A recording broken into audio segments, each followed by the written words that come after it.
አንቺ ትዳር አገባሽ። ትዳር አግብተሽ ሁለተኛ ባል እንዲያገባ ትፈቅጅለታለሽ? ባልሽ እስከ 4 ተፈቅዶላቸዋል።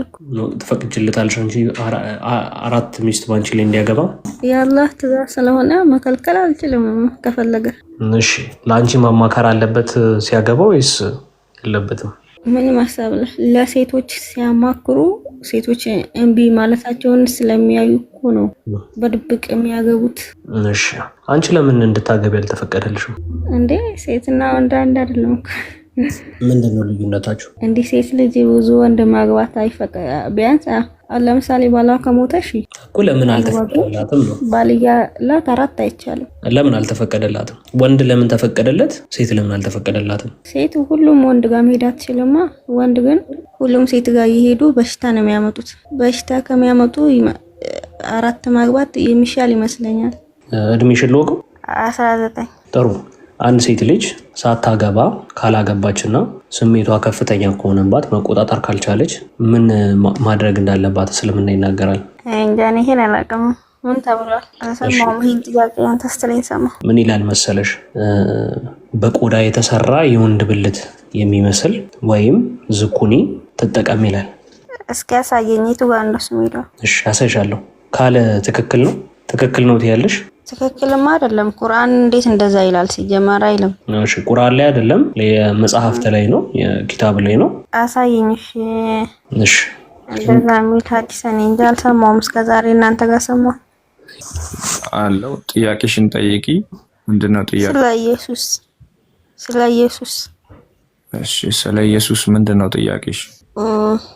ኢየሱስ ጌታ ነኝ ያለበትን አሳየኝ። ጥያቄሽ ነው? ቆይ ችግር የለውም። እና ደግሞ ማርያም ናት አይደል የወለደችው? ከዛ በፊት ደግሞ ማን የነበረው እሱ ሳይወለድ በፊት ማለት ነው? እሺ አሁን አንቺ የጠየቅሽው 2 ጥያቄ ጠይቅሻል። ኢየሱስ ክርስቶስ ጌታ ነኝ ያለበትን የመጽሐፍ ቅዱስ ክፍል ስጠናልሽኝ። ሁለተኛው ደግሞ ኢየሱስ ክርስቶስ ከድንግል ማርያም ከመወለዱ በፊት ቅድመ ተዋህዶ ምን እንደነበር ንገረኝ ነው ያልሽኝ አይደለም? ብዙ አለኝ ግን ችግር የለውም። እነዚህ 2 ነገሮች ልመልስልሽ እና እንቀጥላለን። ችግር የለውም። በመጀመሪያ ይህንን ነገር ካየሽ ጌታችን መድኃኒታችን ኢየሱስ ክርስቶስ እኔ ጌታ ነኝ ካለ ጌትነቱን ትቀበያለሽ? አሳየኝ መጀመሪያ። ትቀበያለሽ ማለት ነው ወይ ታምኚዋለሽ? በደንብ አጥንቼ ነው እንጂማ ዝም ብዬ አልቀበልም። በቃ አንድ ሰው እኔ ጌታ ነኝ ስላለ ዝም ብለን ልንቀበለው አንችልም ማለት ነው። ጌትነቱን አይተን እውነተኛ ጌታ እንደሆነ አይተን አመላልሰን በረም ቼክ አድርገን ነው አይደለም የምንወስነው። በቃ እሱን ነገር አንቺ ብቻ አስቢ። ማንም ሰው ከመሬት ተነስቶ ማለት ይችላል። ለምሳሌ እኔ አሁን ጌታ ነኝ ብለሽ ምንም ኦልሬዲ ልሳን ስለተሰጠኝ ላንቺ ልልሽ እችላለሁ። ያንን ስላልኩኝ ግን ጌትነቴን አያረጋግጥልኝም። ገባሽ? የጌትነት ስራን መስራት አለብኝ። ግን ጌታችን መድኃኒታችን ኢየሱስ ክርስቶስ እኔ ጌታ ነኝ ወይ ብሏል የሚለውን ስንመለከት አዎ ብሏል። በምን ውስጥ? በዮሐንስ ወንጌል ምዕራፍ 13 ቁጥር 14 ላይ ምን ይላል? ያ ተመልከች። እንግዲህ አለ ምን አለ? እንግዲህ እኔ ጌታና መምህር ስሆን አለ። ምን አለ? ጌታና መምህር ስሆን እግራችሁን ካጠብኩ እናንተ ደግሞ እርስ በርሳችሁ እግራችሁን ትታጠቡ ዘንድ ይገባችኋል። ስለዚህ ራሱን ጌታ እንደሆነ ይናገራል። ጌታችን መድኃኒታችን ኢየሱስ ክርስቶስ ጌታ አምላክ እንደሆነስ መጽሐፍ ቅዱስ ቃል በቃል ይናገራል ወይ? አዎ ይናገራል። እንመልከት። በአንደኛ ዮሐንስ ምዕራፍ 5 ቁጥር 20 ላይ ምን ይላል? ተመልከቺ። የእግዚአብሔር ልጅ እንደመጣ፣ የማን ልጅ እንደመጣ? የእግዚአብሔር ልጅ እንደመጣ እውነተኛም የሆነውን እናውቅ ዘንድ ልቦና እንደሰጠን እናውቃለን። ምን እንደሰጠን? ልቦና። እውነተኛም በሆነው በእርሱ አለን አለ። በእርሱ አለን። እርሱም ማን ነው አለ? ልጁ ማን ነው? ኢየሱስ ክርስቶስ ነው። ምንድን ነው? ኢየሱስ ክርስቶስ ነው። እርሱ ምንድን ነው አለ? ማን ነው አለሽ? ክርስቶስ ነው ብልሻል። እርሱስ ምንድን ነው? እውነተኛ አምላክና የዘላለም ህይወት ነው። እርሱ ምንድነው? የዘላለም አምላክ ህይወት እውነት ነው። በእርሱ ውጪ ምን ልትያችም ልትድኛችም ህይወት ላይ ልደርሻችም እውነት ላይ ልደርሻችም ምን ስለሆነ ክርስቶስን ብቻ ልትይዥ ነው የሚገባሽ። ክርስቶስ ብቻ ነው እውነተኛው መንገድ። ይኸው መንገድ እኔ ነኝ ወይ ብሏል? አዎ በስነ ስርዓት በዮሐንስ ወንጌል ምዕራፍ 14 ቁጥር 6 ላይ ምን ብሏል? ይኸው ኢየሱስም እንዲህ አለ። ምን አለ? እኔ አለ መንገድና እውነት ህይወትም ነኝ። ምንድን ነኝ? እውነት ነኝ አለ፣ መንገድ ነኝ አለ፣ ህይወት ነኝም አለ። ስለዚህ አንቺ መንገዱን ስትይዢ ክርስቶስን፣ እውነትን ስትይዢ ክርስቶስን፣ ህይወትን ስትይዢ ክርስቶስን ስትይዢ ህይወትን ታገኛለሽ። ህይወት የሚኖርሽ በክርስቶስ ነው። እንዴት በክርስቶስ ህይወት ልትሆኚ ትችያለሽ ስትይ ከድንግል ማርያም የተወለደው ክርስቶስ ምን ስለነበር ነው? እግዚአብሔር ስለነበር ነው። እግዚአብሔር እንደነበረ እስቲ እንመልከት። በመጀመሪያ ዮሐንስ ወንጌል ምዕራፍ 1 ቁጥር 1 ላይ ምን አለን? በመጀመሪያ ቃል ነበር፣ ቃልም በእግዚአብሔር ዘንድ ነበረ፣ ቃልም ምን ነበር አለን? እግዚአብሔር ነበር አለን። ስለዚህ ይህ ቃል እግዚአብሔር እንደነበረ ነግሮናል። ቃል ማን ነው? እስቲ እንመልከተው። በዮሐንስ ራእይ ምዕራፍ 19 ቁጥር 13 ላይ ምን ይላል? በደም የተረጨ ልብስ ተጎናጽፏል። በደም የተረጨ ልብስ ተጎናጽፏል። ስሙም ምን ተብሏል አለ? የእግዚአብሔር ቃል ተብሏል። በምን የተረጨ ልብስ ለብሷል? በደም። ስሙስ ማን ነው? የእግዚአብሔር ቃል ተብሏል። ስለዚህ ጌታችን መድኃኒታችን ኢየሱስ ክርስቶስ ከቀደመ ተዋህዶ በፊት ምን ነበረ? ቃል ነበር። እንዴት ነው? እስቲ የበለጠ ደግሞ ወደ ፊልጵስዩስ ምዕራፍ 2 ቁጥር 6 ላይ ምን ብሎናል? እርሱ አለ። እዚህ ጋር እንመልከት። እርሱ ምን ነበር አለ? በእግዚአብሔር መልክ ሲኖር ሳለ አለ። እርሱ በምን መልክ ሲኖር ነበር የነበረው? በእግዚአብሔር መልክ። ከዛስ ከእግዚአብሔር ጋር መተካከልን መቀማትን እንደሚገባው ነገር አልቆጠረውም። ግን ምን አደረገ? ነገር ግን የባሪያን መልክ ማንን? እኛን መስሎ እኛን የባሪያን መልክ መስሎ በሰው ምሳሌ ሆኖ ራሱን ባዶ አደረገ። በምስሉም እንደ ሰው ተገኝቶ እንደምን ተገኝቶ? እንደ ሰው ተገኝቶ። ከዛ ፊት ግን ምን ነበር? እግዚአብሔር ነበር። እንደ እግዚአብሔር ከእርሱ ጋር መተካከል መቆጣጠር አልቆጠረም ነበር ብሎ ተናግሯል። እንደ ሰው ተገኝቶ ራሱን አዋረደ፣ ዝቅ አደረገ፣ ስጋውን ቆረሰ፣ ደሙን አፈሰሰ፣ ለሞትም ይኸውም የመስቀል ሞት እንኳ የታዘዘ ሆነ። ስለዚህ በቤተ ክርስቲያናችን ምስጢረ ሥላሴ የሚባል አስተምሯል።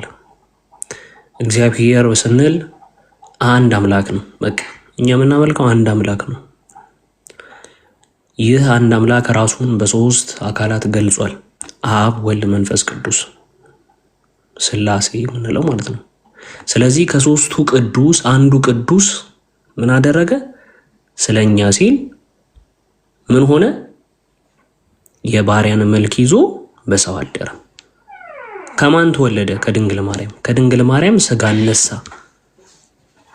ከዛስ ከነፍሷ ነፍስ ከስጋዋ ስጋ ወስዶ ነስቶ ምን ሆነ? ክርስቶስ ተባለ ማለት ነው። ስለዚህ ክርስቶስ የሚባለው ማን ነው? ድህረ ተዋህዶ። ቅድመ ተዋህዶ ማን ነበር? ቃል ነበር። ያ ቃል ምን ነበር አለ ዮሐንስ ሲጀምር? እግዚአብሔር ነበር አለ። ስለዚህ ቅድመ ተዋህዶ በእግዚአብሔር መልክ ሲኖር የነበረ ነው። ድህረ ተዋህዶ ደግሞ ከድንግል ማርያም ምን ሆነ? ስጋ ነሳ።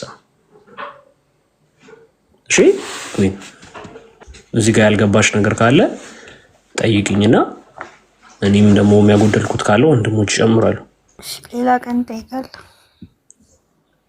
እሺ፣ ስለዚህ አሁን ከዚህ ምን ተረዳሽ? አሁን ካስረዳዎች ነገሮች ላይ ምን ተረዳሽ? እስቲ ብዙም ግን አልገባኝም። የተረዳሽውን ጀስት በአንዴ ሁሉም ነገር አይገባሽም። ቀስ በቀስ ነገሮችን ስታይ ምናምን ነገር ደግመሽ ደጋግመሽ ነገሮችን ስታነቢ ምን ላይ ጠቅሼልሻለሁ? ዮሐንስ ወንጌል ላይ ጠቅሼልሻለሁ። ዮሐንስ ወንጌል ላይ ገብተሽ አንብቢ። አሁን ግን ከሰማሻቸው ጥቂቶቹን ለማስረዳት ሞክሪኝና ምናልባት ሚስ አንደርስታንድ ያደረግሽው ነገር ካለ አርሜሽ እንድቀጥል ማለት ነው። አይዞሽ። ሌላ ቀን ስማራኔ አሁን ብዙም አልገባኝም። ኩዊንዬ እንዴት አመሸሽ? ደህና ነሽ ወይ? አልሐምዱሊላህ ደህና ነኝ። እንትንም ጥያቄሽ መጀመሪያ ምን ነበረ? ሜቢ እሱን ልትካልሽው ግልጽ ይሆንልሻል። ጥያቄሽን ካስታወስሽው ጥያቄ ነው ማረሰው። ምንድን ነበረ? ኢየሱስ ጌታ ነኝ ያለበትን ቦታ አሳዩኝ አልኩኝ። አንተ እስካሁን ካሳየሽ ውስጥ ታዲያ ኢየሱስ ጌታ ነኝ ማለቱን አልተረዳሽም? አይ ብዙም አልተረዳውምና። ጥሩሽ፣ አንድ ነገር ልንገርሽ ግን ከጥያቄሽ እኔ ግን ብጀምር ደስ ይለኛል። ጌታ ነኝ ያለው ሁሉ ጌታ ይሆናል እንዴ ኩዊንዬ? አይሆንም። እኔ አሁን ጌታዬ አላህ ነው። አዎ አሁን ለምሳሌ መጽሐፍ ቅዱስ ውስጥ ዝም ብሎ አንዱ ጌታ ነኝ የሚል ብታገኝ ጌታ ነው ብለሽ ትቀበያለሽ ማለት ነው? ታምኛለሽ? እሱን ብቻ ስላገኘሽ ያንን ቃል ብቻ ስላገኘሽው ትክክል ይሆናል ማለት ነው። ለማሰላል እናንተ አሁን መጽሐፍ ቅዱስ ላይ ብዙ ቦታ ኢየሱስን ብቻ አይገልጽም። እኔና አብ አንድ ነን ነው የሚለው ሁሌና ሲያነቡ ሳይ ምናምን እና ያ ደግሞ ሁለት አካልን ነው የሚገልጸው። አይገባኝም። አሁን ቃልም ነበረ ቃል ሆነ ምናምን ሲሉ ራሱን ግራ ይገባኛል። ሁለት አካል እኮ ልክ ነሽ እኮ። እኛ እኮ በአካል ሶስት ናቸው ብሎ ነው የምናምነው። ግን ምን አይነት አካል ነው ጥያቄው እንጂ ልክ ነሽ እኮ። አሁን የተረዳሽው ግራ ገብቶሽ አይደለም። በጣም ትክክል ነሽ። ለምንድነው አሁን ይሄ አሁን ሁለት አካል የሚለውንና ብለሽ ስትረጁ በአካል ሶስት ምን አይነት አካል ማለት ምን ማለት ነው? መጀመሪያ ሶስት ትረጃለሽ፣ ትማሪያለሽ። ሁለት አይነት አካል አለ። አንድ ፊዚካል አካል እንደኔና እንዳንቺ ባዲ ያለው አለቃ ኪዳነ ወልድ ክፍሌ መዝገበ ቃላት ማየት ይቻላል። ይሄን ሲተነትሉት ማለት ነው። ሁለተኛው አካልስ እኔ ብሎ መናገር የሚችል ማንነት ያለው አካል እሱ አካል ይባላል። ስለዚህ ሁለት አይነት አካል አለ። ይሄ አካላዊ ቃል እኔ ብሎ መናገር የሚችል ማንነት ያለው አካላዊ ቃል ነው። ኦኬ፣ ያ ቃል በስጋ ተገለጠ ብለን ነው የምናምነው። ስለዚህ ይሄ ዘላለማዊ አካላዊ ቃል ነው በስጋ የተገለጠው ራሱ አምላክ ማለት ነው። ለምሳሌ በቁርአን ሄጄ ባስረዳሽ ይህ መገለጥ የሚለውን ፓርት እንድትረጂ በቁርአን ውስጥ ለሙሳ አላህ ተገልጦለታል በእሳት ነበልባል ውስጥ ሆኖ። ስለዚህ ያ እሳት ነው፣ አላህ እሳት ነው ማለት ነው። እንደዛ ነው። ጅብሪል አንድ ክንፉ ምድርን የሚሞላ ነው፣ አንድ ክንፉ ብቻ። ለመርየም ሲገለጥላት ግን በሰው ሰውነት ነው የተገለጸላት። በሰው ሰውነት ለመርየም ሲገለጽላት በዛሽ ቅጽበት ውስጥ ጅብሪል አይ መልአክ አይደለም ሰው ብቻ ነው ማለት ይቻላል? ኩዊን ይቻላል? ዋው! ስለዚህ ያ መገለጥ ነው። ክርስቶስም በስጋ ተገለጠ። ያ አምላክ በስጋ ተገለጠ። ሰው የሆነ አምላክ የምንለው ለዛ ነው። ቱ ዘ ፖይንት ግን ስመጣለች ጥያቄው ትክክል እንዳልሆነ ለማሳየት የፈለግኩት ምንድን ነው፣ እኔ የሚል መስፈርቱ ትክክል አይደለም። ክርስቶስ እንደውም አምላክ ብቻ። አሁን ለምሳሌ እኔ አንቺ እንዳነሳሽው እኔና አብ አንድ ነን። አሁን ነቢዩ መሐመድ እንግዲህ እኔና አላህ አንድ ነን ሊሉ ይችላሉ? አይችሉም። እኔና አላህ አንድ ነን ሊል የሚችል ፍጥረት የለም። እሱ እንደዚህ ያለው ለምን? አምላክ ስለሆነ ነው። አምላክ ብቻ የሚያደርጋቸውን ነገሮችም አድርጎ አሳይቷል በተግባር። አንቺ ጠየቅሽው፣ ይኸው አሳይተንሻል። እናንተ መምህርና ጌታ ትሉኛላችሁ፣ እንዲሁ ነኝና መልካም ትላላችሁ፣ እኔ መምህርና ጌታ ስሆን ብሎ ተናገረው እኮ። የሰው ልጅ እኔን ማን ይሉኛል ሲለው እኮ ለቶማስ አንተ የሕያው የእግዚአብሔር ልጅ ነህ። የእግዚአብሔር ልጅ ማለት ደግሞ በቁርአንም እኮ እንደዛ ነው። ለአራህማን ልጅ የለውም እንጂ ልጅ ቢኖረው ለልጁ የመጀመሪያ ተገዢ እኔ ነበርኩ በላቸው ይላል። ምን ብሎ ነው የሚገዛው ስንል የአምላክ ልጅ አምላክ ነው። አንበሳን አንበሳ ነው የሚወልደው፣ ሰውን ሰው ነው የሚወልደው። አምላክም ልጅ ካለው ልጁም አምላክ ነው ማለት ነው። አንተ የሕያው የእግዚአብሔር ልጅ ነህ። የእግዚአብሔር ልጅ የሚለው ደግሞ በተደጋጋሚ ተገልጾ አይተሸዋል። ይሄ ራሱ ብቻውን አንድ በቂ ምክንያት ነው፣ መልስ ነው። ነገር ግን ጥያቄሽ ትክክል እንዳልሆነ ለማሳየት ቃል በቃል ወርድ ቱ ወርድ ፋላሲ የምትባላለች እሷን አምጦልኝ የምታያት ነገር አለች አይደለ? እንሰጥሻለን፣ ግን እሱም ትክክል ሊሆን አይችልም። በቁርአን ውስጥ ፈርዖን እኔ አምላክ ነኝ ይላል። ፈርዖን አምላክ ነው ማለት ነው? አምላክ ነኝ ማለት ብቻ አምላክ አያደርግም። አብሮ መታየት ያለበት ነገር አለ ለማለት ፈልጌ ነው። አንቺም በዚህ ትስማሚያለሽ ብዬ አስባለሁ። ለምሳሌ ነቢያትን መላክ የሚችል ከአላህ በቀር አለ? ቴንኪዩ። ከአላህ በቀር ነቢያትን መላክ የሚችል ከሌለ ኢየሱስ ክርስቶስ ነቢያትን እንደላከ ካሳየውሽ እሱ አላህ ነው ማለት ነው የሚሆነው አይደል? ኢየሱስ እኮ ከሌላ ነብዮች በቃ ነብዩ መሐመድን ብቻ የሚቀድመው እንጂ ሌሎችን እኮ አይቀድማቸውም። ይቀድማል እኮ እያልኩሽ ነው። እሱን አስረዳሻለሁ። እያስረዳሽ የነበረው እሱ ነው። ቀስ እያለ ይገባሻል። ግን አሁን ለጠየቅሽው ጥያቄ ነቢያትን መላክ የሚችለው አላህ ብቻ ከሆነ ክርስቶስም እንደዛ ካለ እሱ ራሱ አላህ ነው ማለት አይደለም ወይ? ከላከ እኔ አይደለም ነው። አይሽ አሁን ችግሩ ከአንቺ ጋር ነው። አይሽ አይደል? አንቺ አሁን ያቺ ቃሏን ብቻ የነገሩሽ እንደዚህ ይዘሽ የመጣሽው ለመርዳት የምትሞክሪ ራስሽ ይዘሽ የመጣሽው መስፈርት ላይ አላህ ብቻ ነው ነብያትን የሚልከው ካልሽ፣ አላህ ብቻ ነው የፈጠረው ካልሽ፣ ክርስቶስ እንደፈጠረ ካሳየውሽ፣ ክርስቶስ ነብያትን እንደሚልክ ካሳየውሽ፣ ክርስቶስ ኃጢአት ይቅር እንደሚል ካሳየውሽ፣ አላህ ብቻ የሚያደርጋቸውን ነገሮች ቁርአን ውስጥ ያሉትን በሙሉ አምጥቼ ክርስቶስ በተግባር እንዳደረገ ካሳየውሽ በምን መስፈርት ነው እሱ አምላክ የማይሆነው ታዲያ? ይህ ነው አይሽ ትልቁ ችግር። በምን መስፈርት አምላክ አይደለም ብለን ልንከራከር እንችላለን? እህቴ ኩኒዬ ምን አለ መሰለሽ ይገባኛል። ቃልም በደንብ ቃልዎት ያሰማልን። ቃልዬ ኮንስታንቲኖስም ቃልዎት ያሰማልን። ወንድሞቼ ለማስረዳት ሞክረዋል። ነገር ግን ይገባናል ምን አይነት ሀሳብ ይዘሽ እንደመጣሽ ስለምናውቀው ካለንም ልምድ አንጻር እንዲህ ዝም ብለሽ እንድትቀበዩ እኛም አንጠብቅም። እስከዛሬ ድረስ ጭንቅላትሽ ውስጥ የተቀመጠን ነገር እንዲህ ዝም ብለን በ1 ደቂቃ በ2 ደቂቃ በ5 ደቂቃ ንግግር ቀይሪ ብለን የምንታገልበት እንትን ሞራሉም የለንም። ስለዚህ እንደዚህ አይነት ነገሮች መንፈሳዊ ነገሮች ናቸው። መንፈሳዊ ነገር ደግሞ ከመንፈስሽ ጋር ሆነሽ እንጂ እንዲህ ዝም ብለሽ በጭንቅላትሽ እያሰብሽ ብቻ በስጋኛ ጋር ስለሆንሽ ብቻ የምትረጂው ነገር አይደለም። መንፈስሽ መገናኘት አለበት ከዚህ ነገር ጋር። ይሄን ሐሳብ ውስጥሽ ተቀብሎት ወይም ደግሞ ውስጥሽ ይሄን ነገር እውነት ነው እንዴ ብለሽ ልብ ብለሽ ካላነበብሽ ቼክ ለማድረግ ካልሞከርሽ እንዲህ አሁን ስለወራን ብቻ ዝም ብለሽ ተወስጂዋለሽ ማለት አይደለም። አሁንም እንደዚህ ዳርዳር እንድትይ የሚያደርግሽ ምን እንደሆነ ይገባናል። ስለዚህ አሁን ዝም ብለን እንዲሁ ባንዴ ውሰጂው አንልሽም። የመጀመሪያውን ጥያቄ መልሰውልሻል፣ አሳይተውሻል። አንቺ በራስሽ እሱን ሪሰርች አድርጊ፣ ራስሽ መንፈስሽን ለመጠየቅ ሞክሪ፣ ራስሽን ጠይቂ፣ አንብቢ። ስታነቢ ደግሞ በመንፈስ ሆነሽ አንብቢ። ከራስሽ ጋር ቀልብሽን ሰብስበሽ ከራስሽ ከሆነሽ አንብቢ። ለመቃረን ሳይሆን ለማወቅ አድርገሽ አንብቢ። ይሄኛውን አምናለሁ ማለት አይጠበቅብሽም። ወደ ሁለተኛው ጥያቄ ብትሄዱላት ደስ ይለኛል። ከመሄዷ በፊት እዚህ ላይ አንድ ነገር ብቻ ዴዲኬት ላድርጋትና ወደ ሌላው እንሄዳለን። የቁርአንን መነጽር አውለቀሽ በመጽሐፍ ቅዱስ ሕሳቤ ለመረዳት ሞክሪ። ኢየሱስ ክርስቶስን ቁርአን ውስጥ የሚያውቀው ከእመቤታችን ከድንግል ማርያም ከተወለደ በኋላ ነው እንጂ ከዛ በፊት መኖሩንም አያውቅም። ቁርአን እንደዚህ አይነት ሕሳቤም የለውም።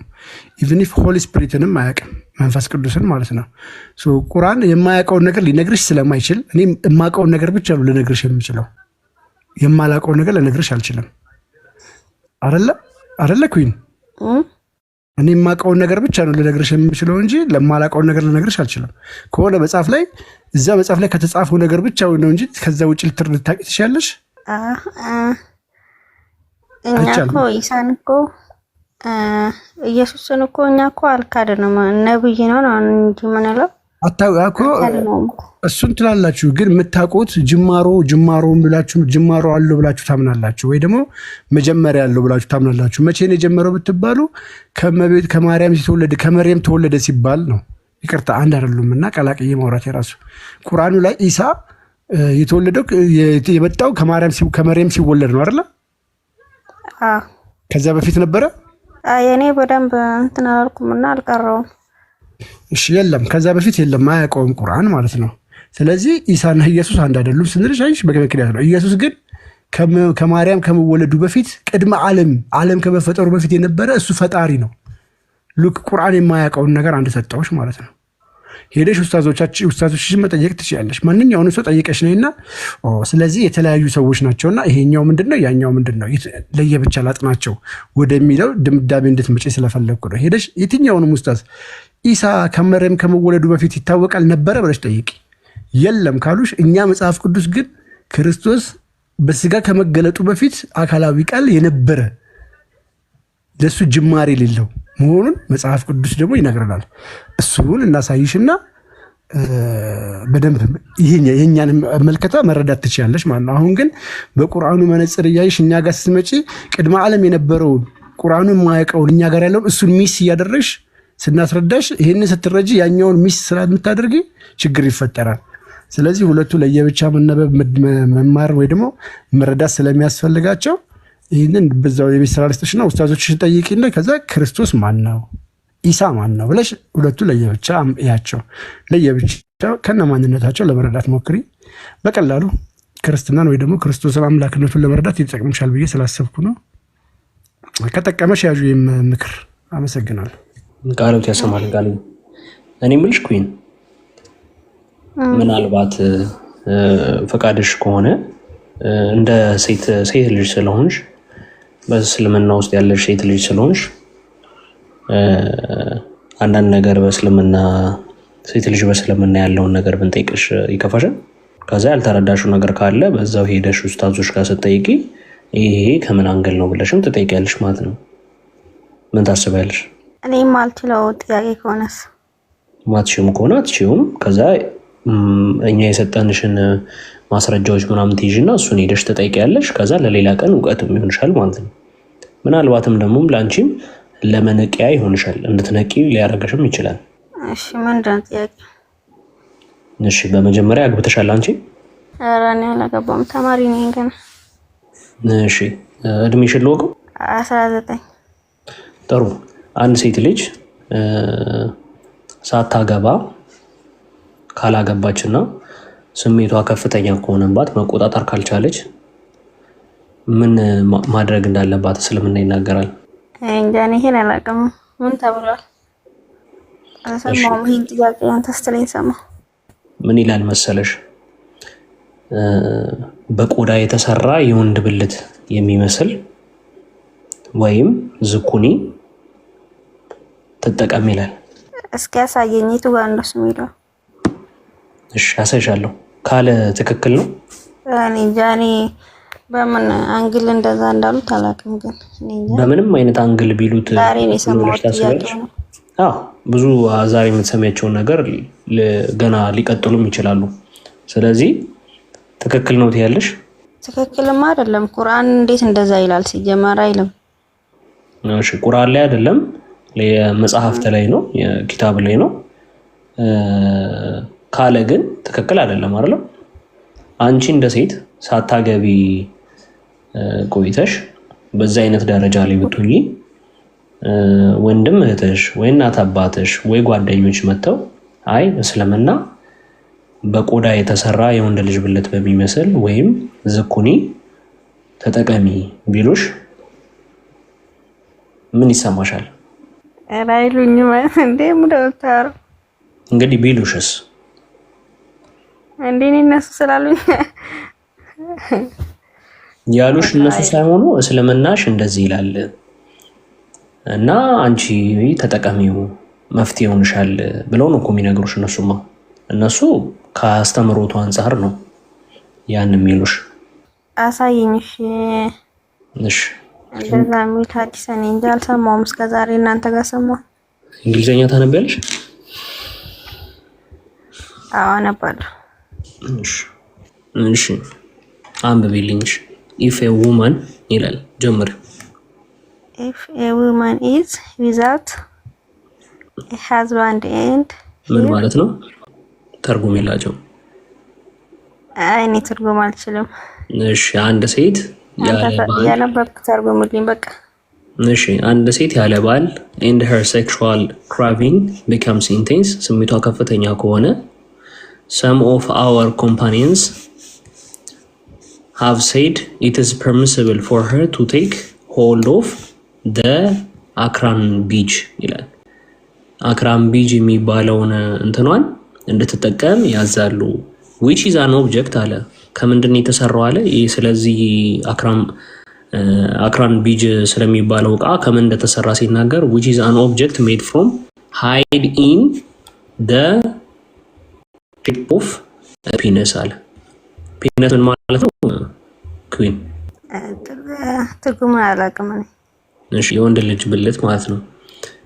በቆዳ የተሰራ የወንድ ልጅ ብልት የሚመስል ነው። ዳት ኤ ውመን ካን ኢንሰርት ሴት ልጅ የምታስገባው ኦር ሰምቲንግ አለ ሲሚላር ቱ ኢት ሜድ ፍሮም ኤ ኩከምበር ኦር ስሞል። ኩከምበር ማለት ምን ማለት ነው? አረንጓዴ እንትን አይደል? ዝኩኒ ማለት ነው። ወይም ኪያር በሱ እንድትጠቀም ያዛል። ማን የጻፈው አዲስ? እስኪ ስሙ ማን ነው? እሺ ያው ሶርሱ ምንድን ይላል? እብኑ ቃየም ባዲያ አልፋይዲ ይባላል። ሰሂህ ይላል። ሰሂህ የሆኑ ሐዲሳትን ነው የሚዘግቡት እንዳለ። ተፍሲራቶች በደንብ ያብራራሉ። ስለ ወንድም ይናገራል በዛው። አክቹሊ ይህንን ነገር እንዳይምሮሽ ያዡ። ሌላም ገና በጣም ብዙ የምጠይቅሽ ነገሮች ስላሉ እዚሁ ላይ አስከትዬ አንድ ነገር ልጠይቅሽ። ስለ ባል ሀቅ ታውቂያለሽ? እንትን ጨምርለትና ሼኹል ኢስላም ኢብኑ ተይሚያን ታውቂዋለሽ? ሼኹል ኢስላም ኢብኑ ተይሚያ የእሳቸው ተማሪ ኢብኑ ቀይም ይባላል። ይህንን ትራንስሚሽኖችን የዘገበው እሱ ነው። ይህንን ያስቀመጠው ማን ነው? ዊችዝ ሐዲሳትን አጣቅሶ መረጃዎችን ሰንዶ መጽሐፉ ላይ ቮሊዩም 4 ፔጅ 129 ላይ ታገኘዋለሽ። ሴት ልጅ የኩከምበር እንደዚህ መጠቀም ትችላለች የሚለውም ማለት ነውና የኢብኑ ቀይሚያ መጽሐፍ ላይ ያስቀመጠው ነው። እሺ በጣም ጥሩ እናመሰግናለን። ቃሌ መረጃዎቹን ይዛለች። ሴት ልጅ የባሏን ሀቅ መፈጸም አለባት አይደለም? እንደሰምና ኦኬ። ለምሳሌ አንቺ አግብተሽ ትዳር ውስጥ ገብተሽ ባልሽ ወደ አልጋ ለስጋዊ ሲጠራሽ በትዳር ወይም ተናደሽ በሰው ከፍና ነገር ሙድ ውስጥ ሳትሆኚ አይ ዛሬ አልፈልግም ማድረግ ብለሽ ብትተኚ ምን ያጋጥምሻል? አይ ባሏ እስከሆነ ድረስ ሀቁን መወጣት አለባት ይባላል እኮ። ግን ያህንን ነገር በዚህ አጋጣሚ እንትናልሽና አይ ምናምን ብለሽ ተኛሽ እንትን ሳትይ እንትን ይላሉ። ምንድን ነበር እንኳን መላኢኮች ይራገማሉ። በጣም ጥሩ። እስከ ጠዋት ድረስ መላኢካ መጥቶ ይግምሻል አይደለም? በጣም ጥሩ። እርግማን ማለት ምን ማለት? ሰው ሲረግምህ ነው። ምን ሌላ ትርጉም አለው? አይ እኔ ለምሳሌ ብረግምሽ አንቺ እኔን ብትረግሚኝ እርግማን ይደርስብኛል አይደለም? ከተረገምኩት የሆነ ነገሮች ውስጥ ይደርስብኛል አይደለም? በወጣህበት ያስቀር ብዙ አይነት እርግማኖች የምናውቃቸው አሉ አይደል? ያልታሰበ አደጋ የደረሰ ምናምን እየተባለ ስለዚህ የመላኢካ እርግማን ማለት ደግሞ አስቢ እንደ ሰው እርግማን አንድ ምሽት እምቢ ስላልሽ አንድ ምሽትን እምቢ ብለሽ ስለተኛሽ ለዘላለም የሚሆን እርግማን ትረገሚያለሽ። እሺ ችግር የለውም። አንቺ የደረሰብሽ ምንም ችግር የለውም። አንቺ ሰው ነሽና ምናልባት ያልተገረዙት ሴቶች የተገረዙት ሴቶች 70% የሚሆኑት ስሜታቸውን ያጣሉ። ጾታዊ ፍላጎት አይኖራቸውም። ላይክ ሴክሹዋል ፍላጎት አይኖራቸውም። ግን ሴት ልጅ እንደ ሰው ስጋዊ ፍላጎት አላት። ይህንን ፍትወት አንቺ ከባልሽ ጋር ነው ልትወጪ የሚገባው እንደ ሃይማኖቱም እንደ ሕጉም ማለት ነው። ስለዚህ አንቺ ባልሽን ለስጋዊ ፍትወት ወደ አልጋ ስትጠሪው እሱ እምቢ ብሎሽ ቢተኛ ምን ይሆናል? ምንም አይሆንም። ምን ይሆናል? ኦኬ አንቺ በመላኢካ ትረገሚያለሽ፣ እሱ ግን ምንም አይሆንም። እኔ እንግዲህ የወንዶችን አላውቅም። አልጠየኩም። እጠይቃለሁ። ጠይቂ። እንዴት እኔ ተረግሜ እኔን እንደ ሰው ልጅ አያየኝም ወይ እስልምና? እኔ እየተረገምኩኝ አንቺ ማድረግ እየፈለግሽ ባልሽን እየፈለግሽ እምቢ ተብለሽ አድረሽም ምንም አይነት ነገር አይደርስብሽም። እሱ ምንም ነገር አይባልም። በፈለገው ሰዓት እንትን ያነሳሻል፣ በፈለገው ሰዓት ያስቀምጠሻል ማለት ነው። ልክ እንደ ቤት ዕቃ ስለዚህ እስልምና ሴት ልጅን እኩል አድርጎ ያስባል ወይ የሚለውን ነገር መመልከት አለብሽ። ጠይቂ። እዚህ ላይ መጨመር የምፈልገው ስለ እኩልነትሽ ብቻ ሳይሆን ድህነትሽም እዚህ ውስጥ ይካተታል። ለምሳሌ አንቺ መላእክት ይረግምሻል፣ ወይ ደግሞ የባል ሀቅ የሚባል አለብሽ። ለምሳሌ አንቺ ሰላት ትሰግጃለሽ፣ ረመዳን ትጾሚያለሽ፣ ዘካ ታወጫለሽ፣ ሐጅ ቤተል ሐጅ ሄደሽ ትዘይሪያለሽ። በጣም ኢማንሽ በቃ ፉል የሆንሽ ልጅ ነሽ እንበል። እስልምናሽን ጠንቀቀሽ ለአምላክሽ የሚገባው መለኮት በሙሉ አሟልተሽ ባልሽ ግን በጣም ይቅርታ ሱራ 223 ላይ ባለው መሰረት ለምሳሌ ላይክ ፖዚሽን የሚባለው ነገር አለ አይደለ? ኡስታዙም ሆነ እንደውም አሁን ቪዲዮ ላይ ወጥቷል የሚሰራጭ እንደዚህ አይነት ነገር ይፈልጋልና አንቺ ደግሞ እንደዚህ አይነት ነገር አይመችሽምና ለባልሽ በእንደዚህ አይነት መልኩ አልመችም ወይ ደግሞ አልገናኝም እምቢ በማለትሽ ገሃነም መግባትሽ ትክክል ነው ተገቢ ነው ብለሽ ታምኛለሽ? ገሃነም ትገባለች ተብሏል። ኦፍኮርስ አብዛኛው ሴቶች ገሃነም ይገባሉ ተብሎ አብዛኛው ሴቶች የገሃነም ናቸው አለ ነብዩ መሐመድ። ለምን ሲባል በሁለት ምክንያት አለ። አንደኛ የሃይማኖት ጉድለት እና ለባሎቻቸው ባለመታዘዝ። ባለማላ አለመታዘዝ ማለት ምን ማለት ነው የሚለውን ሲያብራራው ሳሂህ አልጃሚ ላይ ሲቀመጥ እንደው ሐዲሳቶችን ዘርዝሮ ሲያስቀምጡ ሳሂህ አልጃሚ ነው ያልኩሽ። ኢማጂን የባል ሀቅ ያቺ አላገባም ያለችው ሴትዮ ታሪክ አላገባ ብላ ነብዩ ጋር መጣችና ለምንድነው ማታገቢው ሲላት የባልን ሀቅ ካልነገርከኝ አላገባም አለች። የባል ሀቅ እስከምን ድረስ ነው ብላ ስጠይቀው የባል ሀቅ ማለት ባልዮ ሰውነቱ እንዳለ ቁስል በቁስል ሆኖ መግል ይዞ ያንን መግል በአፍሽ እየመጠሽ እየተፋሽ ብታጸጅለትላ የሱን ሀቅ አትመልሽም ማለት።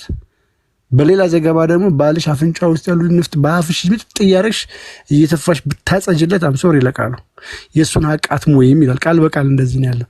ስለዚህ የባል ሀቅ ከባድ ነው አላገባም ማለት። ይሄንን ሀቅ መወጣት ማትችይ ከሆነ ደግሞ የጀሃነም ነች። የጀሃነም የሆኑት ለምንድን ነው? አብዛኞቹ ለባል አለመታዘዛቸውና የሃይማኖት ጉድለት ምንድን ነው? የወር አበባ ሲያደሚያዩ በወር አበባ ጊዜ ረመዳን ላይ ጾሙ 30 አይሰግዱም።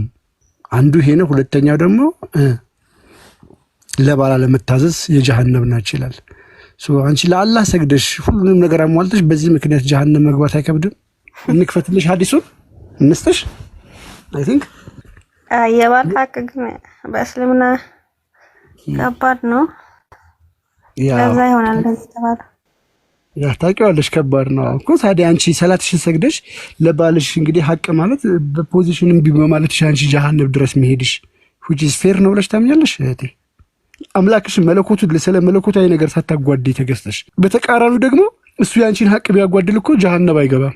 እንደዛ የሚገልጽ ምንም ነገር የለም። ከአላህ በላይ ባሏ እንደሆነ ነው እንግዲህ የሚያሳየው። አስበው ሐዲሱ እንደውም ምን ብሎ ነው የሚናገረው? እንዴ ለምንድን ነው ገነት የሚገቡት? ለአምላካቸው ታዛዥ አልነበሩም ነው? ለአምላካቸው አይሰግዱም ነው?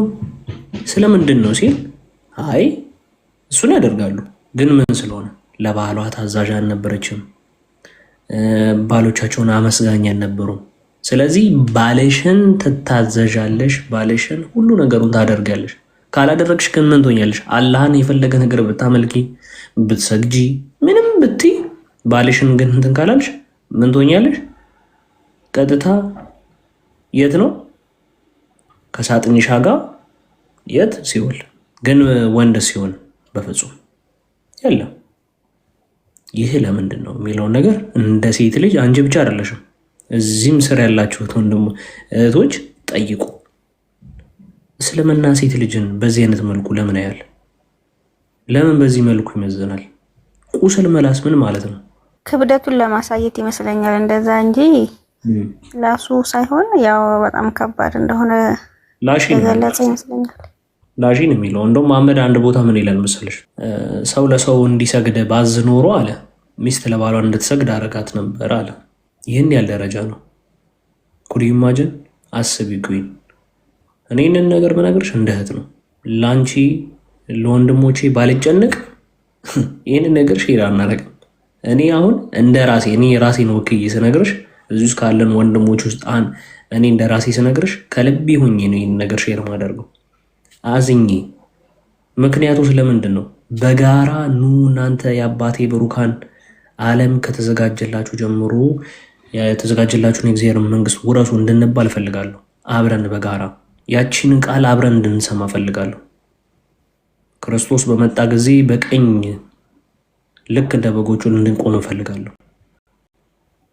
አብረን ብቻዬን መቆም አልፈልግም። ስለዚህ አንቺም እህቴ ሳታስቢው ነገሮችን ባለመረዳት ወደዚህ ህይወት ውስጥ ኖረሽ ሊሆን ይችላል።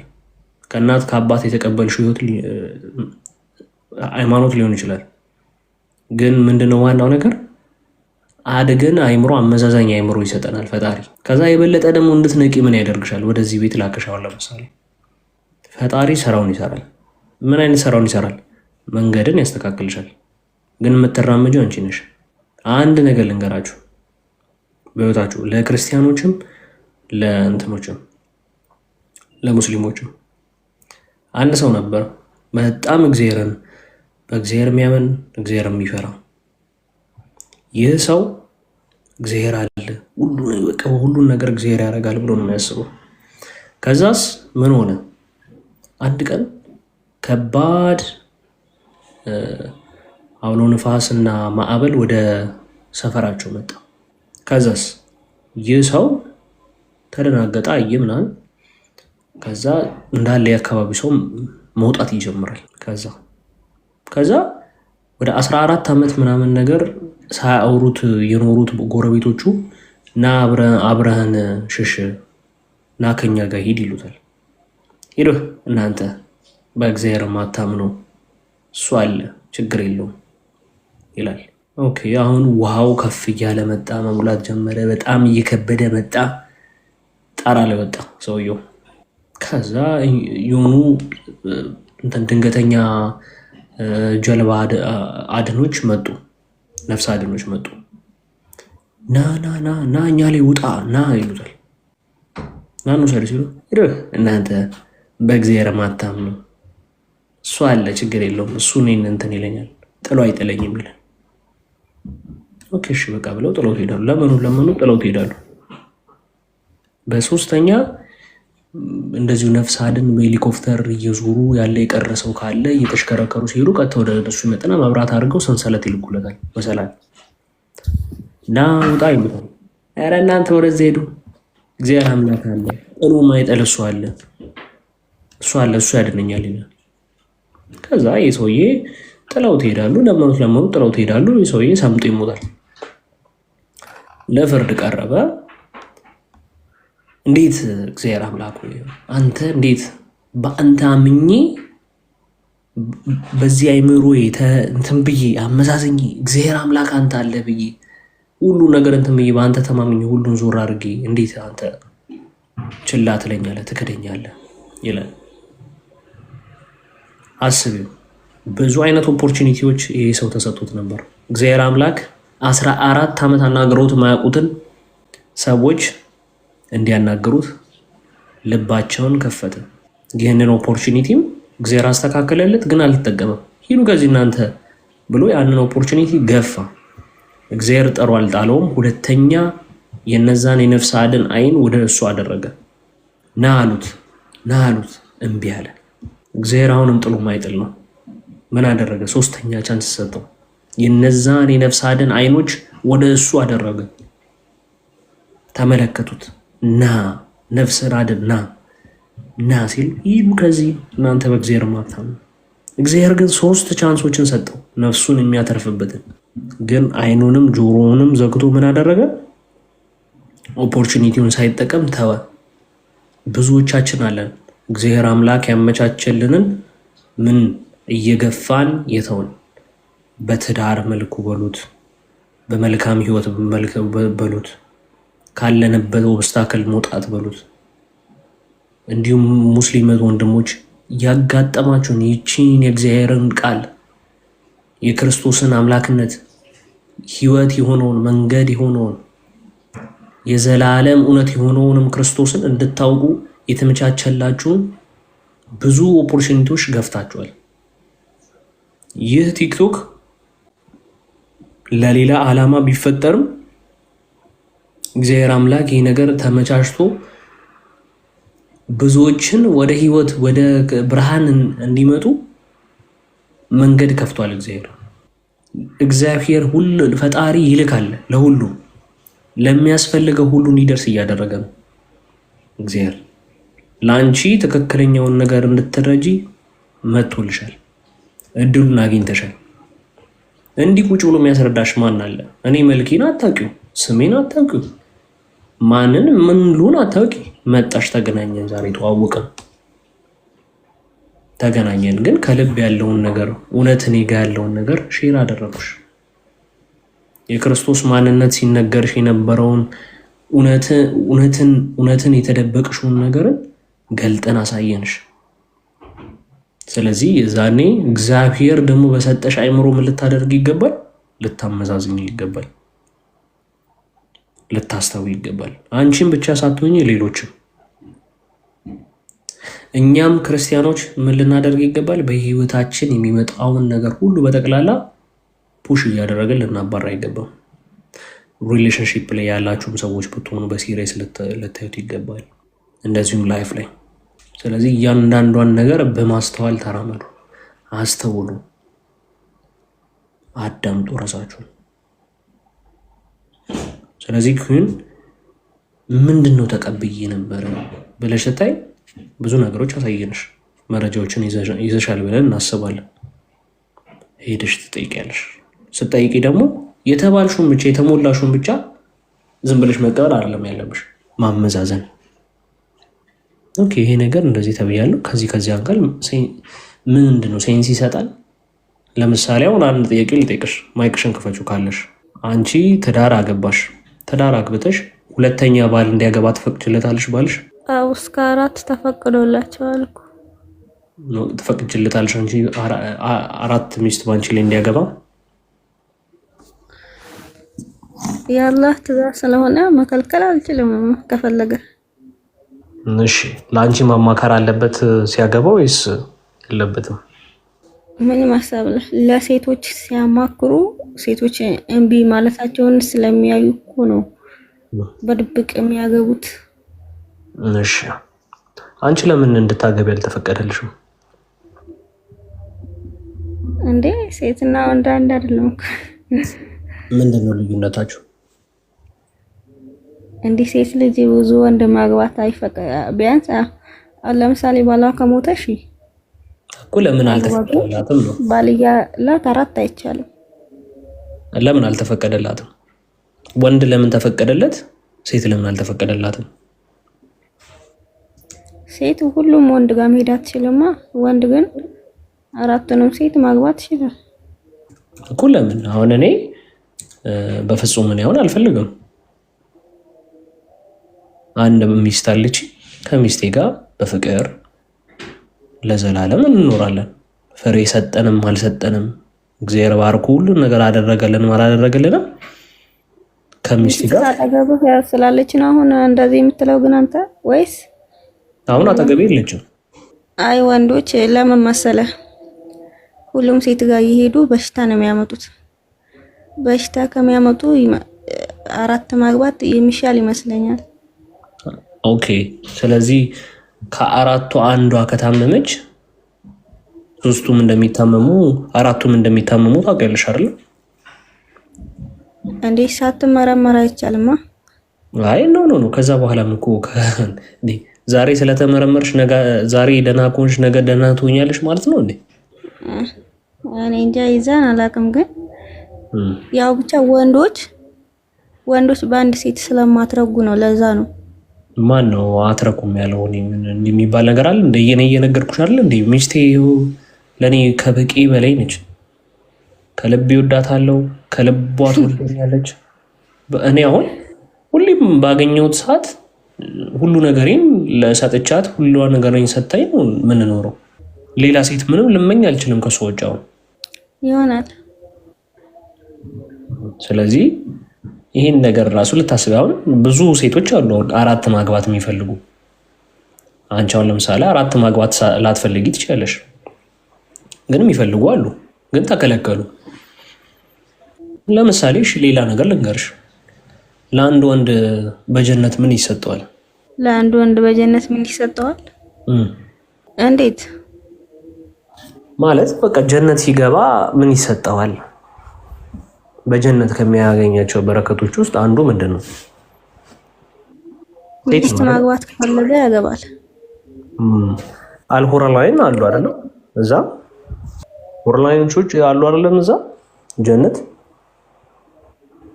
አዎ፣ ግን አሁን እናንተ እምነት ላይ ግን እኮ ከሞት በኋላ ምንድን ነው የምትኖሩት? የእናንተን ሰምቼ አላውቅም። እኛ እንደ መላእክት ነው የምንኖረው። ከሞት በኋላ ስጋዊ ነገር እንደዚህ ምናምን ነገር የለም በእኛ። በእስልምና ግን 72 ሴት ያገባል አንድ ወንድ። ውሸት ነው። 72 የለም አለ። አንድ ወንድ እንዴት 72 ያገባል? ይሄ ሐዲስ ላይ የለም። እኔ አልሰማሁም። ላሳይሽ። ያው ስልኬ 5% ነው ያለው፣ ሊዘጋብኝ ነው እኮ። ቶሎ ላሳይሽ ቶሎ ላሳይሽ። ይሄንን 72 ሴት እንደሚሰጠው አንድ ወንድ 100 ሰው የወሲብ ጉልበትም እንደሚሰጠው ላሳይሽ ከፈለግሽ። አሁን 4 የሚባለው 4 አሁን ማለት ነው ግዴታ በምድር ነው። አንድ ነው እኮ ማግባት የሚቻለው፣ ግን በዛ እንትን 4 ማግባት ይችላል። ያው አቅሙ ካለው ነው እንጂ ግን የተፈቀደው አንድ ነው ለእስልምና ቢሆን ማለት ነው እኮ። ምን መሰለሽ አሁን በምድር 4 ሴት ተፈቅዶለታል አንድ ወንድ እንዲያገባ። በጀነት ግን ሲገባ ስንት ሴት ነው የሚሰጠው? 72 ሴት ይሰጠዋል። እንዴት 72 ሴት መገናኘት ይችላል ብለሽ ስታስቢ ደግሞ ምንድን ነው የሚሆነው? 100 ሰው የወሲብ ጉልበት ይሰጠዋል። አይ ቲንክ ላሳይሽ መሰለኝ። ስልኬ 5% ነው ያለው፣ ሊዘጋ ነው። ቶሎ ሀዲሱ የሚገኘው ጀሚዓል ተርሚዚ ላይ ነው 1663። እሺ ምን ይላል? አብረን እናንብበው። he is married to 72 wives ይላል። ስንት ነው? 72። እኔ ይሄ ሀዲስ ግን ማን የጻፈው ትክክል አይመስለኝም። ችግር የለውም አሳይሻለሁ። አሎንግ አለ አልሁርላይን ኦፍ ፓራዳይስ። ፓራዳይዝ ምን ማለት ነው? ጀነት ማለት ነው አይደል? ጀነት ማለት ነው። and he may intercede for 70 of his close relatives ይላል። ስለዚህ ምንድነው የሚያደርገው? 72 ሴት በጀነት ያገባል። አንድ ሰው 72 ሴት ያገባል እዛ ውስጥ። ይኸው ጀሚዓል ተርሚዚ 1663። ይኸው ግሪድ ሐሰን። ያለ መረጃ አንድ ነገር አናወራም፣ አንድ ነገር ማለት ነው። አንቺ ግን 72 ወንድ ይሰጥሻል በጀነት? ዋናው ጥያቄ እሱ ነው። 72ቱን ተይውና 7 ወንድ ይሰጥሻል? ኧረ እንደዚህ የሚል የለም ተው። ይኸው የውሸት ሀዲስ ነው ይሄ። ማንዴ እኔ አልሰማሁም እስከዛሬ ድረስ። በጣም ብዙ ሚሊዮን ንቅሽ የውሸት ሀዲስ ነው የምትያቸው ሀዲሶች አሉ። ለጭንቅላትሽ የሚከብድሽ ሴት ልጅ አይምሮ ጎዶሎ እንደሆነች ይናገራል መሐመድ። ሰምተሽዋል? እሱ መቼም እንደዛ ለማለት ፈልጎ ከወንዶች ያው ብቻ እንትን ስለምንል ይመስለኛል። አይ በስነ ስርዓት ይሄ የሆነው ለምንድን ነው አለ? የአይምሮ ጉድለት ስላለባት ነው አለ። አንቺ የአይምሮ ጉድለት አለብሽ እንዴት? ከመሐመድ በተሻለ አሁን አንቺ እያነበብሽ እየመለሽልኝ ነው። እንዴት አንተ ነብዩ መሐመድማ ከኔ ይሻላሉ። እንዴት አይሻሉ? ካንቺማ እንዴት ይሻላሉ? ካንቺ እንዴት ይሻላሉ? አንቺ እኮ ታነቢያለሽ፣ እሳቸው እኮ ማንበብ አይችሉም።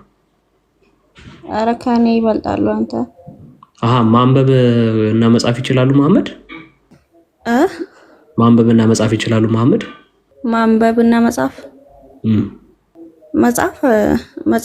መጻፍ እኔ እንጃ አላውቅም፣ ግን የኛ ነብዩ መሐመድ ሁላችንም እንደሚሻለው አውቃለሁ። አይ መሐመድ ካንቺ በምንም አይሻልም። ምናልባት ከኔ ይሻላል ብለሽ የምታስቢው በምንድን ነው? ግልጠተ መለኮት ለሱ መጥቶለታል ብለሽ ብታስቢ አክሴፕተሽ ይልሻለሁ። ግን አንቺ ግን እሱን ትበልጪዋለሽ። በምን ትበልጪዋለሽ? ምድር ላይ ግን ኦኬ፣ በአንድ ነገር ይበልጥሻል። በአንድ ነገር ይበልጥሻል። የ30 ሰው ዮሴፍ ጉልበት እሱ ተሰጥቶታል። እንደዚህ አይልም መጽሐፍ ላይ ይላል። ለማንኛውም ስልክ 3% እያለብኝ ነውና እጠይቃለሁ። እዚች ጋር ፎሎ ምልክት ታይሻለች። የኔ እዚች ጋር ፎሎ አድርጊኝና ምንም አይነት ጥያቄ ካለሽ እንትን በይኝ፣ ፎሎ አድርጊኝ። ከዛ በኋላ እኔም ፎሎ አድርጌሻለሁ። አውሪኝ በውስጥ ምንም ችግር የለውም። ብዙ እህቶች ወንድሞች አሉ እንዳንቺም የተማሩ እውነትን የታያቸው የነበረውን ነገር እንዳለ የተዉ አሉ ብዙዎች። ስለዚህ አንቺ እግዚአብሔር ይረዳሻል፣ ችግር የለውም።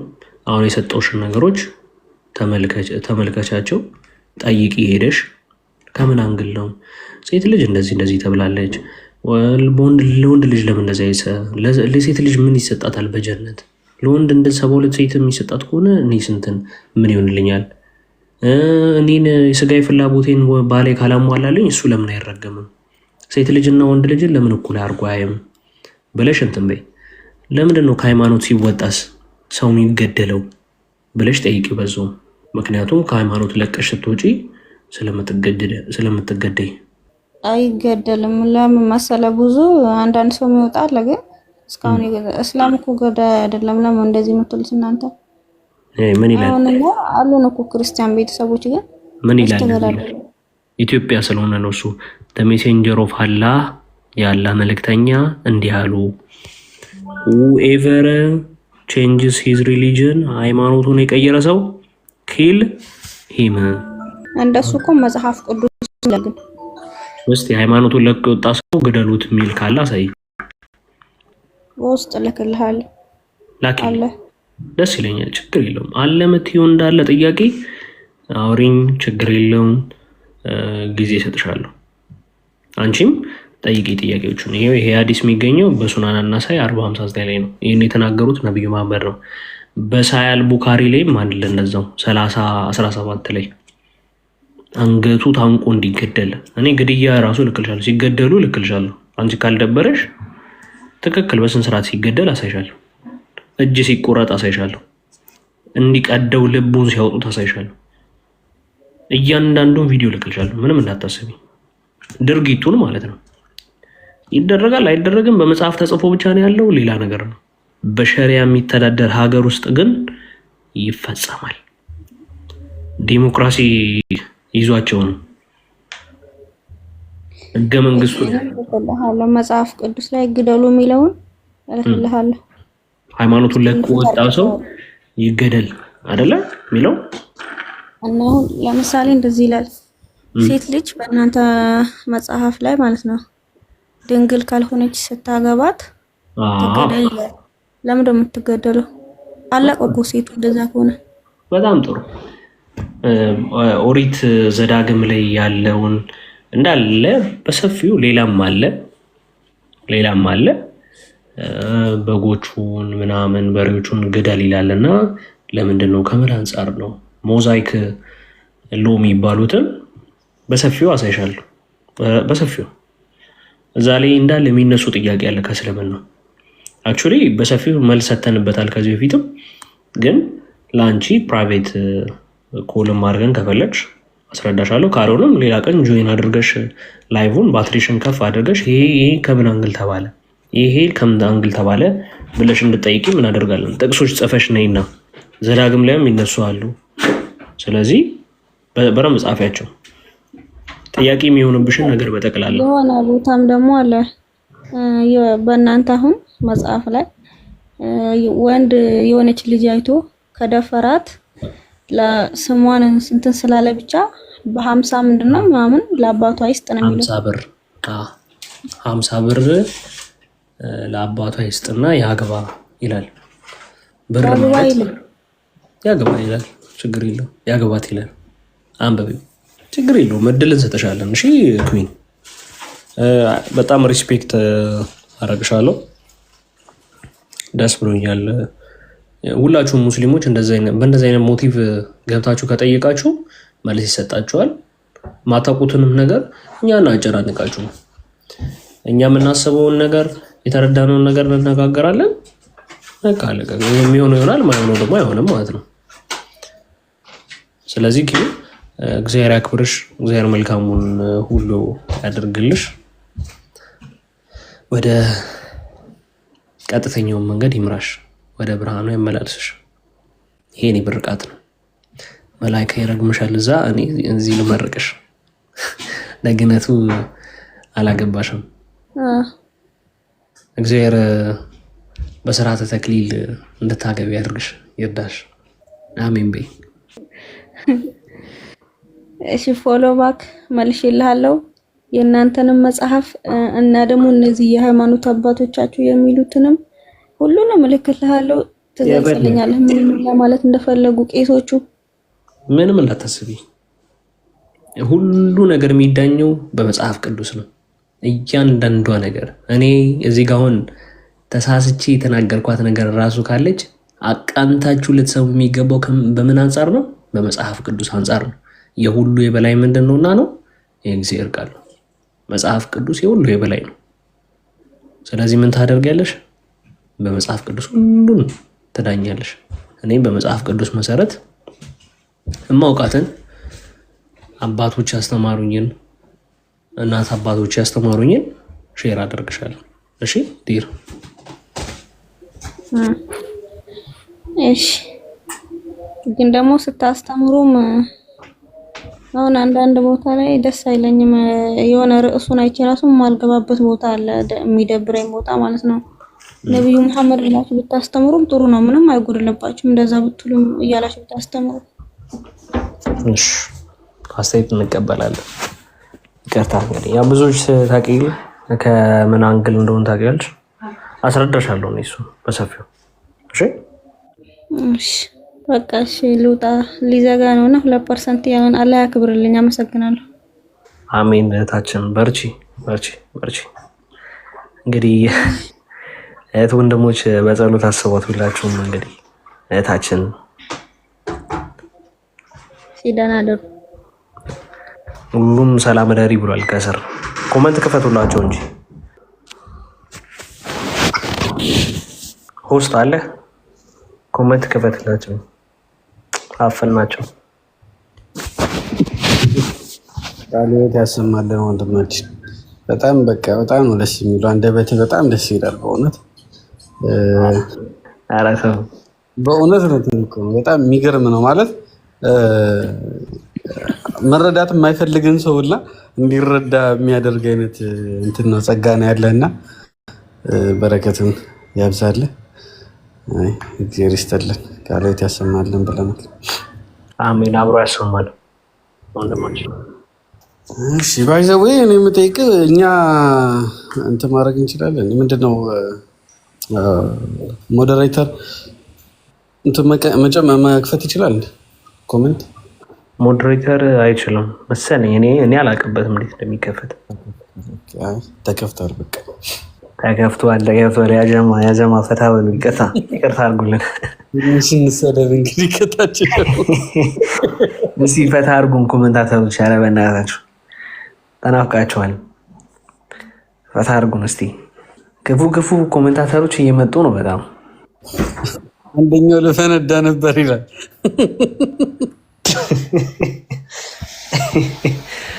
ግን አይታል በጣም የሚገርም እኛ ክርስቲያኖች ምንም እንኳን ቢሆን ኮመንት ተዘግቶብን ቁጭ ብለን እንማራለን።